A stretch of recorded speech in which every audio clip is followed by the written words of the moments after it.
আসসালামু আলাইকুম ওয়া রাহমাতুল্লাহি ওয়া বারাকাতুহু। আলহামদুলিল্লাহ ওয়াসসালাতু আলা হাবিবিনা ওয়া কুদওয়াতিনা মুহাম্মদ ইবনে আবদুল্লাহ ওয়া আলা আলিহি ওয়া সাহবিহি ওয়া মান ওয়ালা, আম্মা বা'দ। প্রিয় দর্শক, সকলকে অতি আনন্দ ভরে রমাদানুল কারীমের শুভেচ্ছা জানাচ্ছি। আল্লাহ সুবহানাহু ওয়া তাআলা আমাদেরকে রমাদানের এই পবিত্র মুহূর্তে একত্রিত হওয়ার তৌফিক দান করেছেন। এজন্য কায়মান্য বাক্যে রবের কাছে শুকরিয়া আদায় করে বলছি আলহামদুলিল্লাহ। আমরা রমাদানে আছি, তবে এ রমাদানে থাকার পরেও আমাদের মধ্যে আমাদের কিছু ভাই, আমাদের কিছু বোন, আমাদের কিছু পাশের মানুষ অনৈতিক কর্মকাণ্ডে লিপ্ত হয়েছে বা হচ্ছে। সেখান থেকে আমাদের বেশ কিছু প্রশ্ন জাগে যে রমাদানুল কারীম তো আল্লাহ তাআলা সুন্দর করে সাজানোর জন্য দিয়েছেন, এবং সেই সুন্দরের জন্যই আল্লাহ নবী সাল্লাল্লাহু আলাইহি ওয়াসাল্লাম বলেছেন শয়তান যে রয়েছে তাদেরকে শৃঙ্খলাবদ্ধ করা হয়। তাহলে কেন আমাদের ভাই আমরা গুনার মধ্যে লিপ্ত হয়ে যাই, আগের পাপকর্মে লিপ্ত হয়ে যাই? এই বিষয়টি আমাদের মধ্যে বেশ প্রশ্নবদ্ধ। সেই বিষয়টি আজকে আমরা জানবো ইনশাআল্লাহ। দেখুন প্রিয় ভাই ও বোনেরা, আল্লাহ সুবহানাহু ওয়া তাআলা আমাদের একটি মুহূর্ত দিয়েছেন রমাদান। এটি একটি মাস বছরের, বাকি 11টি মাস রয়েছে। যে মাসগুলোতে আমরা কিন্তু রমাদানে যে ইবাদতটা করি অমন ইবাদত করি না, যার ফলে আমাদের আগের কর্মকাণ্ড এবং রমাদানে প্রবেশ করার কর্মকাণ্ড অনেক সময় মিলে যায়। আমরা গাড়ি চলি, গাড়িতে যখন ব্রেক করে তখন কিন্তু ব্রেকের পরেও গাড়ি কিন্তু অনেকক্ষণ চলতে থাকে। আমরা যখন ফ্যানের সুইচ অফ করি তখন সুইচ অফ করার পরেও কিন্তু কিছুক্ষণ ঘুরতে থাকে, কারণ তার লেশটা থেকে যায়। আমরা যে পূর্বে গুনাহ করেছি, আমরা যে পূর্বে আগে আমার বিভিন্ন অভ্যাসে নিজেকে নিমজ্জিত রেখেছি, সেই অভ্যাসটা হঠাৎ করে শেষ হয়ে যায় না, যার ফলে ভালো অভ্যাসে পরিণত করতে পারি না, আমরা খারাপ অভ্যাসগুলো করতে থাকি। এজন্য আল্লাহ সুবহানাহু ওয়া তাআলা কুরআনুল কারীমেও বলেছেন মিনাল জিন্নাতি ওয়ান নাস। শয়তান দুই ধরনের, মানুষের থেকে একটি শয়তান আর ইবলিস একটি শয়তান। মানুষের মধ্যেও কিন্তু একটি ছোট শয়তান বাস করে। মানুষের মধ্যে যে ছোট শয়তান বাস করে সেটি হ্যাবিটের সাথে যুক্ত। আমরা খারাপ কাজ করেছি, আমরা খারাপ অভ্যাসে পরিণত হয়েছি, আমরা চগলখড়ি করেছি, আমরা হারাম খেয়েছি, আমরা হারাম উপায় অবলম্বন করেছি, আমরা হারামের সঙ্গে নিজেকে চলেছি, যার ফলে আমরা এখন হারাম ছাড়তে পারি না। এজন্য আমরা কন্টিনিউ গুনাহ করতে থাকি, আমরা কন্টিনিউ খারাপ কাজে লিপ্ত হতে থাকি। আমাদের রমাদানেও আমাদের অভ্যেসটা ভালোতে পরিণত হয় না, রমাদানেও আমরা ভালো বুঝতে শিখি না, আমরা খারাপটা করতে থাকি। যদিও কষ্টসাধ্য করে রোজা রাখে কেউ কেউ, কিন্তু গুনাহ আগে যে চগলখড়ি ছিল সে চগলখড়িটা করেছে, আগে যে পাপাচার ছিল সে পাপাচারই এখনও লিপ্ত রয়েছে। তাই রমাদান তার জন্য কোনো শিক্ষা হতে পারে না।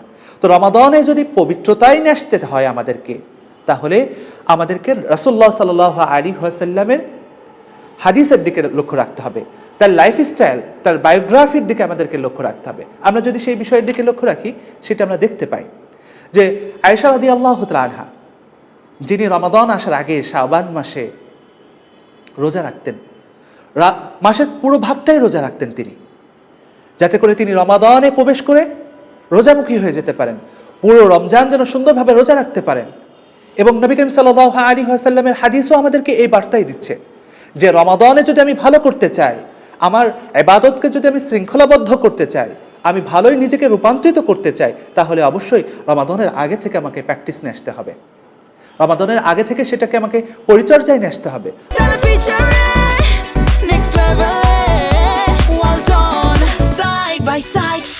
পরিতাপের বিষয়গুলোকে আমাকে পরিতাপের মতো ধরতে হবে, তাহলে রমাদান হবে আমার সুখকর, রমাদান হবে আমার শিক্ষার গ্রহণের, রমাদান হবে শয়তানের শৃঙ্খলাবদ্ধ রমাদান।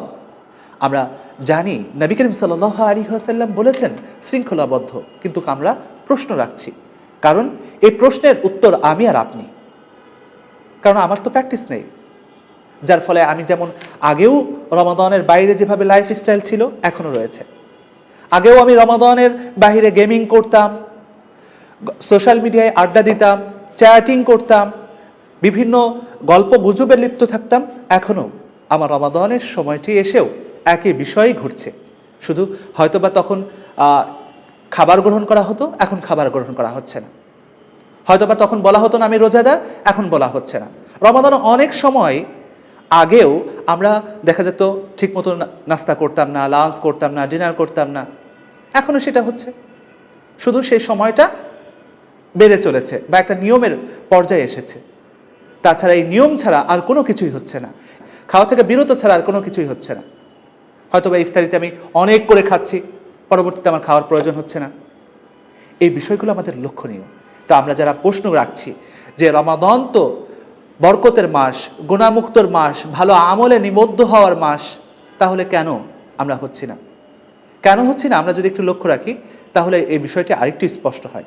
আমাদের অনেক ভাই যারা রমাদানের আগে 2 ওয়াক্ত নামাজ পড়তেন, 1 ওয়াক্ত নামাজ পড়তেন বা 4 ওয়াক্ত পড়তেন, হয়তো বা দান সাদকা করলেও অল্প করতেন, রমাদানে তাদের প্যাটার্নটা দেখেন।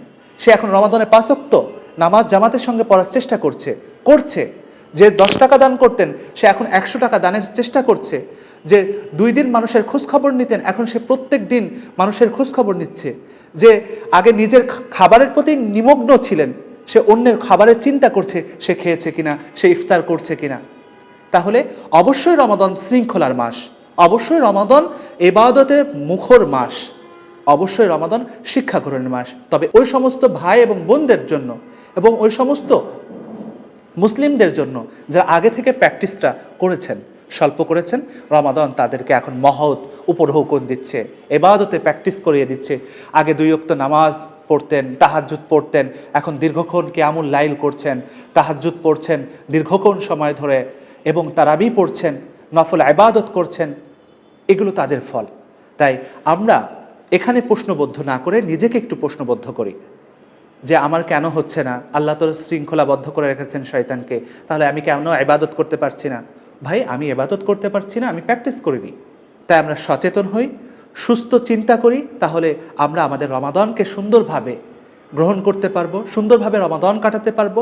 রমাদানের ব্যাপারে কোনো প্রশ্ন আসবে না, শুধু শিক্ষা গ্রহণই থাকবে। আল্লাহ তাআলা আমাদের সকল ভাই এবং বোনদেরকে সঠিকটি বুঝবার তৌফিক দান করুন এবং আল্লাহ তাআলা সেই সাথে আমলে নিমগ্ন হওয়ার তৌফিক দান করুন। এখানে শেষ করছি, পরবর্তী এপিসোড দেখার আমন্ত্রণ জানাচ্ছি। হাদা মা ইনদি ওয়াল ইলমু ইনদাল্লাহ। আসসালামু আলাইকুম ওয়া রাহমাতুল্লাহ। খবরের কাগজ, নিখাত, নির্ভীক, নিরপেক্ষ।